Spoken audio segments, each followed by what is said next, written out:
since I've been working on the BSA over there, I've also been looking at, of all things, FZR1000.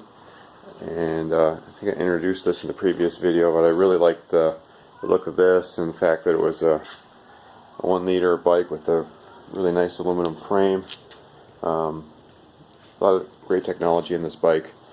But anyway, it wasn't running right, so I've taken the tank off, and you can see over there I have the tank, the seat, the airbox, and the ignition coils laid out, trying to keep things nice. I want to get some rust out of the inside of the tank, so I've emptied that.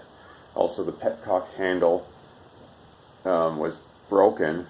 They're made out of some kind of plastic, so I've ordered a new petcock, and we'll replace that and figure out the proper tool to use that on that so it doesn't break. Anyhow, yes, back to the bike. I took a look at these carburetors, and maybe it's not easy to tell, like next to my my hand, and then I go over to my 81 XJ550, and these little 28mm carburetors are downright small compared to the 38s. But again, it's almost double the capacity and almost triple the horsepower on this bike compared to the other Yamaha. So I'm trying to figure out why it's not running well. It doesn't run all that well and it doesn't rev nicely at all.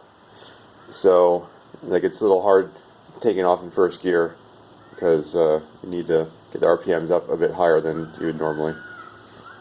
So I pulled the plugs, and I used a thermal camera, and it seemed like number 4 wasn't running quite so well. I mean, the last time I ran this, I was running it out of gas, just to clean out the float bowls, so that when I take those apart, they won't have so much gas in them. But number 1 looks a little light, but not bad. It's still slightly tan. Number 2 and 3, not so bad. Number 3 is a little darker. I'm sorry, number 4 is a little darker. And you can see the insulator is a little darker as well. I don't know if that's just stained or what. But this will get new plugs. I believe these are the OEM NKGs that are in there right now. Some people are talking about iridium plugs. Stock plugs seem to work really well, so I may stick with those. We'll see.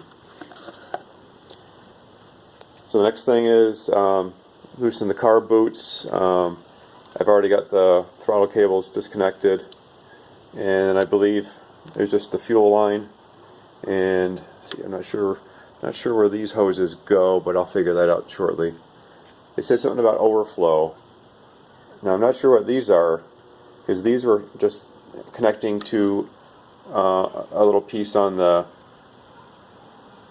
a little bracket basically, and then nothing. So I'm not sure if these were drawing air in or what they're for. I gotta go study the manual some more. But yeah, I need to get these guys out of here, get the float bowls off, take a look at, see how gunky they are. But you know, this is a 29-year-old bike. I'd be a little foolish and naive to think that the carburetors are in tip-top shape. And I'll bet you that's 100% why it's not running well. As you can see, this bike has just under 7,000 miles on it, so you know, not even really time for a valve adjustment. Although if I get ambitious and I decide to take the valve cover off, then of course I would check it, but I'm not sure that I'd even need to do that at this point. So we'll do the carburetors. I'll shoot another video once I've got those things opened up and we can take a peek inside. Alright, thanks for watching.